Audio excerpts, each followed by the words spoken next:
დავით სერგეენკო მედპერსონალის სახელმწიფო ანაზღაურებით უკმაყოფილვა მინისტრი აცხადებს, რომ ხშირ შემთხვევაში მედიკოსების ანაზღაურებას არსებო მინიმუმზე ნაკლებია. სერგეენკოს განცხადებით, მინიმალური სახელმწიფო ანაზღაურების საერთაშორისოდ მიღებული კონცეფცია არსებობს და სამინისტრო ამ პრაქტიკის საქართველოში დანერგვაზე მუშაობს. დღესვე სერგეენკომ აღნიშნა, რომ ონკოლოგიური საავადმყოფოს მფლობელი ინვესტორი ვალდებულებებს ვერ ასრულებს, რის გამოც ხელშეკრულების ვადის გასვლის შემდეგ მასთან სავარაუდოდ ხელშეკრულება გაუქმდება.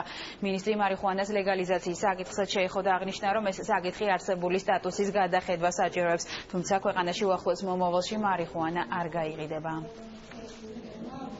თემას არეგულირებს როგორც შრომის კოდექსი ირიბად, ასევე მინიმალური სახელმწიფო ანაზღაურების საერთაშორისოდ მიღებული კონცეფცია საკანონმდებლო, რომელზეც მიდის მუშაობა, რომელზეც ასევე არაერთგვაროვანი რეაქცია არის საქართველოში, იმიტომ რომ როდესაც მე მაგალითად ნოემბერში ვთქვი, რომ არ შეიძლება რომ ექიმი, რომელიც გნებავთ ექთანი მთელი თვის განმავლობაში სრული დატვირთვით მუშაობს და თვის ბოლოს 80 ლარი გადაუხადო და ეს უნდა დაარეგულიროს კანონმა, მინიმალური სახელმწიფო ანაზღაურების კანონმა, ასევე დავამსახურე, ასე ვთქვათ, რისხვა ექსპერტების, რომ რას ქვია და ვზღუდავთ კერძო ბიზნესს.